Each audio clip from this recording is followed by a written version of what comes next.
Assalamualaikum warahmatullahi wabarakatuh. Perkenalkan, nama saya Miftah Mutmainah dengan NIM 701-22001. Pada video kali ini saya akan menjelaskan terkait obat levotiroxin dari segi kimia medisinalnya. Nah, langsung saja, levotiroxin itu adalah bentuk sintesis dari hormon tiroid tiroksin atau T4 yang secara alami diproduksi oleh kelenjar tiroid. Nah, struktur kimianya berupa asam amino tirosin yang diiodinasi dengan 4 atom yodium yang menjadikannya molekul yang besar, lipofilik sebagian, dan sangat terionisasi pada pH fisiologis karena memiliki gugus karboksil dan amino. Nah, hubungan struktur ini sangat mempengaruhi sifat fisikokimia levotiroxin yang pada gilirannya mempengaruhi proses absorpsi, distribusi, dan ekskresi dari obat levotiroxin itu sendiri. Pembahasan pertama yaitu terkait hubungan sifat fisikokimia dengan absorpsi obat. Nah, levotiroxin ini memiliki struktur molekul yang besar dan berat molekul yang tinggi, yaitu C15, H11, I4, NO4. Karena ukurannya yang besar, obat ini sulit melewati membran usus secara difusi pasif, sehingga hanya sebagian yang dapat diserap. Nah, selain itu, obat ini atau obat levotiroxin ini mengandung gugus ionik seperti karboksil, yaitu COOH, dan amino NH2, yang menyebabkan obat ini terionisasi pada pH fisiologis di lambung dan di usus. Nah, molekul yang terionisasi ini memiliki kesulitan dalam menempel pada membran lipid, sehingga menurunkan efisiensi absorpsi dari obat levotiroxin. Nah, meskipun levotiroxin memiliki sebagian sifat lipofilik, karena adanya cincin fenolik pada obat levotiroxin dan adanya ikatan yodium, sifat ini belum cukup dominan untuk menjamin penyerapan obat yang maksimal dari levotiroxin itu sendiri. Nah, pada akibatnya bioavailabilitas dari obat oral levotiroxin hanya sekitar 40 hingga 80% dan sangat dipengaruhi oleh pH lambung, interaksi dengan makanan atau obat lain, serta bentuk sediaan seperti tablet ataupun suspensi.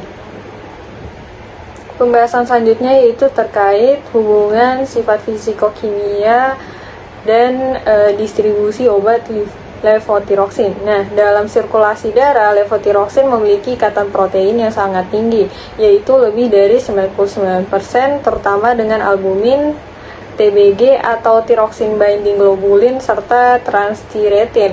Nah, hal ini terjadi karena struktur molekul levotiroxin mendukung interaksi dengan protein plasma melalui kombinasi gugus ionik dan sifat lipofilik. Nah, sifat lipofilik ini juga memungkinkan levotiroxin masuk ke jaringan seperti otak dan otot meskipun prosesnya berlangsung lama.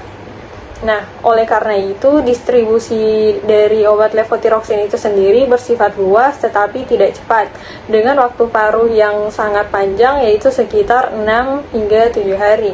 Nah, ikatan protein ini membuat levotiroxin bertahan lebih lama dalam sirkulasi dan distribusinya ke jaringan berlangsung secara bertahap. Nah, kemudian hubungan sifat fisikokimia struktur levotiroxin dengan ekskresi. Nah, levotiroxin dalam bentuk bebasnya tidak mudah larut dalam air, namun setelah mengalami yang namanya metabolisme melalui konjugasi dengan glukuronida dan sulfat, metabolitnya menjadi lebih polar dan lebih mudah dieliminasi. Nah, ekskresi utamanya terjadi melalui urin dalam bentuk terkonjugasi serta melalui feses dan empedu dalam bentuk yang tidak aktif atau tidak terserap. Nah, selain itu, struktur iodinasi dari levotiroxin ini menyebabkan terjadinya sirkulasi enterohepatik, di mana sebagian dari obat ini akan kembali ke usus dan dapat diserap ulang, sehingga mekanisme ini turut memperpanjang keberadaan levotiroxin yang ada di dalam tubuh. Nah, selanjutnya itu terkait pembahasan bagaimana sih hubungan dari sifat fisikokimia struktur levotiroxin terhadap metabolisme obat levotiroxin itu sendiri. Nah, jadi metabolisme utama levotiroxin ini terjadi melalui proses yang namanya deiodinasi, yaitu proses pelepasan satu atau lebih atom yodium dari molekulnya oleh enzim deodinasi tipe 1, 2, atau 3, di mana enzim-enzim ini terdapat di hati, ginjal, otak, dan jaringan perifer lainnya. Nah, proses deodinasi ini dapat menghasilkan dua jalur metabolit yang berbeda. Nah, yang pertama ada bentuk aktif atau T3 dan bentuk inaktif atau RT3. Nah, jika deodinasi ini terjadi pada cincin luar, maka akan dihasilkan T3 yang lebih aktif secara fisiologis karena memiliki afinitas lebih tinggi terhadap reseptor hormon tiroid. Nah, sebaliknya apabila deodinasi ini terjadi pada cincin dalam, maka terbentuklah RT3 yang secara biologis tidak aktif dan akan segera di metabolisme lebih lanjut. Nah, pilihan jalur ini sangat tergantung pada kondisi fisiologis tubuh, seperti stres, penyakit kronis, atau kelainan metabolik. Nah, oleh karena itu, struktur dari levotiroxin ini yang kaya akan yodium secara langsung menentukan potensi jalur metabolisme dan efek biologis yang dihasilkan. Nah, selain deodinasi ini, metabolisme sekunder juga terjadi melalui konjugasi dengan asam glukuronat atau sulfat yang terjadi di hati, di mana terjadi pembentukan senyawa polar yang larut air sehingga memungkinkan ekskresi melalui urin atau empedu. Nah, gugus fenolik yang dimiliki oleh obat levotiroxin berperan penting dalam proses yang namanya konjugasi. Nah, konjugasi tersebut juga mengurangi aktivitas biologis dari levotiroxin dan mendorong ekskresi. Nah, sebagian kecil dari levotiroxin nantinya akan mengalami yang namanya deaminasi dan dekarboksilasi sehingga menghasilkan metabolit tidak aktif lainnya. Namun metabolit ini jarang dikaitkan dengan aktivitas fisiologis dan umumnya segera dieliminasi. Nah, dengan demikian struktur kimia levotiroxin ini sangat menentukan jalur dan efektivitas metabolisme, terutama melalui deodinasi yang mengaktifkan atau menonaktifkan hormon tersebut. Nah, kehadiran keempat atom yodium, gugus fenol, dan juga kehadiran gugus fungsional lainnya merupakan salah satu kunci penting bagi interaksi enzim dalam tubuh. Nah, proses metabolisme ini juga tidak hanya menentukan aktivitas farmakologis levotiroxin, tetapi juga berperan penting dalam mempengaruhi lama kerja dan eliminasi obat dalam tubuh, termasuk potensi sirkulasi enterohepatik.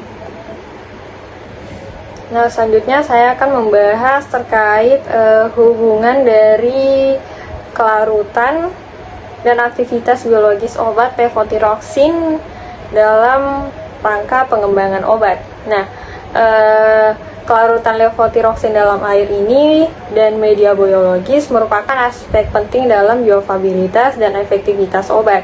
Nah, secara umum levotiroxin memiliki kelarutan yang rendah di dalam air, terutama karena struktur aromatiknya dan gugus iodinnya yang meningkatkan sifat hidrofobik molekul.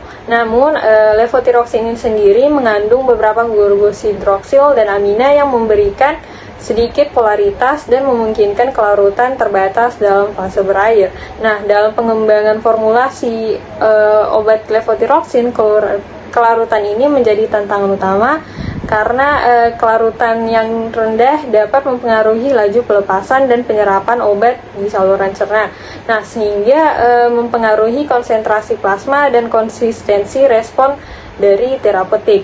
Nah, selanjutnya itu kelarutan yang terbatas ini juga mengharuskan pengembangan obat untuk memformulasikan levotiroxin dalam bentuk yang dapat meningkatkan ketersediaan hayati obat levotiroxin. Nah, contohnya itu pada tablet. Nah, tablet ini mengandung eksipien pelarut dan penggunaan garam natrium levotiroxin.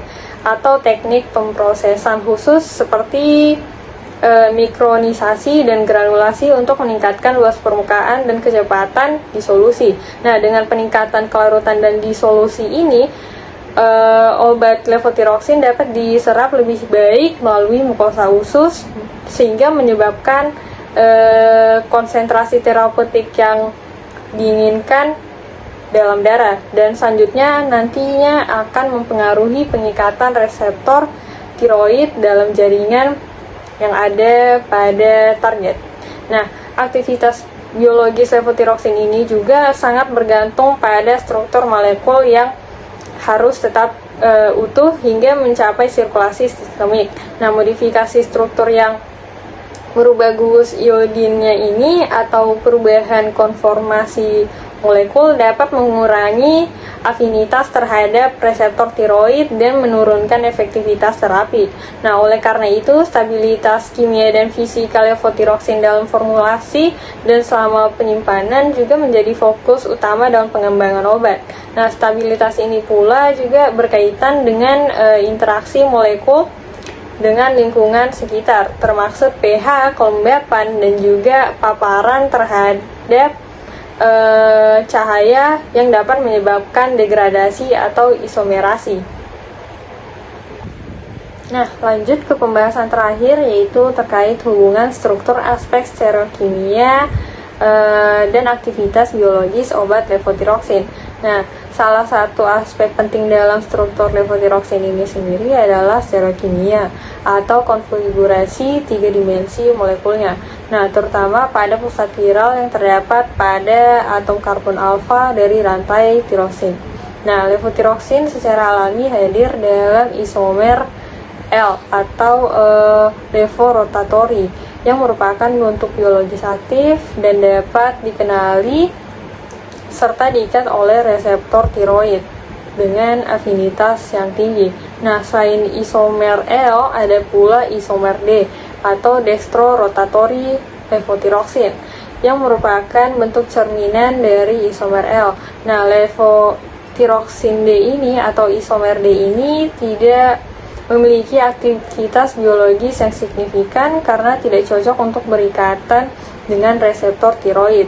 Nah, aspek stereokimia ini sangat penting dalam aktivitas biologis levotiroxin karena reseptor tiroid itu sendiri adalah reseptor protein yang memiliki situs pengikatan yang sangat spesifik dan hanya dapat mengenali molekul dengan konfigurasi spasial yang tepat. Nah, kesalahan konfigurasi stereokimia seperti adanya keberadaan isomer D atau adanya campuran dapat mengurangi atau bahkan menghilangkan efek farmakologis obat levotiroxin yang berimplikasi pada efektivitas terapi.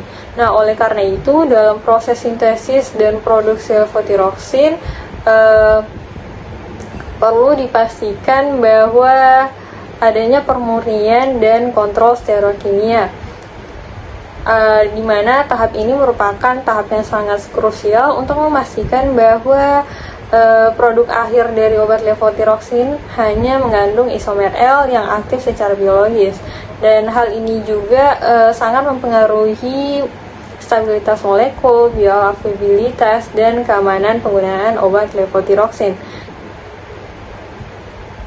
Nah, jadi itu dia penjelasan saya terkait obat levotiroxin. Dari segi kimia medisinal, saya ucapkan terima kasih banyak.